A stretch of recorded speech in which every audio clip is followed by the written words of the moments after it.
ರೋಹಿತ್ ಶರ್ಮಾ ಮತ್ತು ವಿರಾಟ್ ಕೊಹ್ಲಿ ಕಡೆಯಿಂದ ಒಂದು ಬೆಂಕಿ ಅಪ್ಡೇಟ್ಸ್ ಬಂದಿದೆ. ಹಾಗಾದ್ರೆ ರೋಹಿತ್ ಶರ್ಮಾ ಮತ್ತು ವಿರಾಟ್ ಕೊಹ್ಲಿ ಕಡೆಯಿಂದ ಬಂದಿರುವಂತಹ ಬೆಂಕಿ ಅಪ್ಡೇಟ್ಸ್ ಏನು ಎಂಬುದರ ಡೀಟೇಲ್ಸ್ ಅನ್ನ ಈ ವಿಡಿಯೋದಲ್ಲಿ ನಾವು ನಿಮ್ಮ ಜೊತೆ ಶೇರ್ ಮಾಡಲಿದ್ದೇವೆ. ಈ ಸುದ್ದಿ ಡೀಟೇಲ್ಸ್ ಅನ್ನ ಕೊಡುವುದಕ್ಕಿಂತ ಮುಂಚೆ ನೀವು ಟೀಮ್ ಇಂಡಿಯಾದ ಅಭಿಮಾನಿಗಳಾಗಿದ್ದಲ್ಲಿ ಈ ವಿಡಿಯೋಕ್ಕೊಂದು ಲೈಕ್ ಮಾಡಿ. ಹಾಗೆಯೇ ರೋಹಿತ್ ಶರ್ಮಾ ಮತ್ತು ವಿರಾಟ್ ಕೊಹ್ಲಿ ಇವರಿಬ್ಬರಲ್ಲಿ ನಿಮ್ಮ ನೆಚ್ಚಿನ ಆಟಗಾರ ಯಾರು ಎಂಬ ನಿಮ್ಮ ಅನಿಸಿಕೆಯನ್ನ ತಪ್ಪದೇ ಕಮೆಂಟ್ ಬಾಕ್ಸ್ ಅಲ್ಲಿ ತಿಳಿಸಿ ಕೂಡ. ಜನವರಿ 11ರಿಂದ ಭಾರತ ಮತ್ತು ನ್ಯೂಜಿಲೆಂಡ್ ತಂಡಗಳ ನಡುವಿನ ಏಕದಿನ ಸರಣಿ ಆರಂಭಗೊಳ್ಳಲಿದೆ. ಏಕದಿನ ಸರಣಿಯಲ್ಲಿ ರೋಹಿತ್ ಶರ್ಮಾ ಮತ್ತು ವಿರಾಟ್ ಕೊಹ್ಲಿ ಮತ್ತೊಮ್ಮೆ ಟೀಮ್ ಇಂಡಿಯಾದ ಪರವಾಗಿ ಒಂದು ಭರ್ಜರಿಯಾದಂತಹ ಪ್ರದರ್ಶನ ತೋರುವ ಉತ್ಸಾಹದಲ್ಲಿದ್ದಾರೆ. ಇನ್ನು ನ್ಯೂಜಿಲೆಂಡ್ ಎದುರು ಆರಂಭಗೊಳ್ಳಲಿರುವ ಏಕದಿನ ಸರಣಿಗಿಂತ ಮುಂಚೆ ಇವರಿಬ್ಬರು ಇಂದಿನಿಂದ ಆರಂಭಗೊಳ್ಳಲಿರುವ ವಿಜಯ ಹಜಾರೆ ಟ್ರೋಫಿಯಲ್ಲಿ ಕಾಣಸಿಗಲಿದ್ದಾರೆ.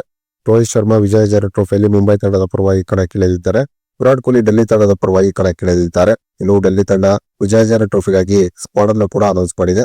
ಇನ್ನು ಡೆಲ್ಲಿ ತಂಡದ ನಾಯಕತ್ವದ ಜವಾಬ್ದಾರಿಯನ್ನ ರಿಷಬ್ ಪಂತ್ಗೆ ನೀಡಲಾಗಿದ್ದರೆ ಉಪನಾಯಕನ ಜವಾಬ್ದಾರಿಯನ್ನು ಆಯುಷ್ ಬದವರಿಗೆ ನೀಡಲಾಗಿದೆ.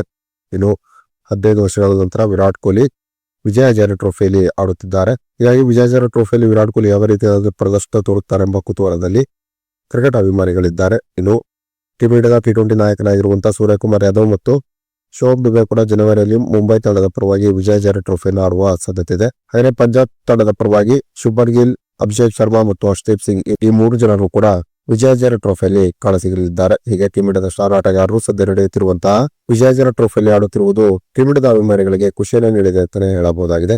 ಇನ್ನು ರೋಹಿತ್ ಶರ್ಮಾ ಮತ್ತು ವಿರಾಟ್ ಕೊಹ್ಲಿ ವಿಜಯ ಹಜಾರೆ ಟ್ರೋಫಿಯಲ್ಲಿ ಆಡುತ್ತಿರುವುದರ ಬಗ್ಗೆ ನಿಮ್ಮ ಅನಿಸಿಕೆ ಅಭಿಪ್ರಾಯವನ್ನು ತಪ್ಪದೇ ಕಮೆಂಟ್ ಬಾಕ್ಸ್ ಅಲ್ಲಿ ತಿಳಿಸಿ.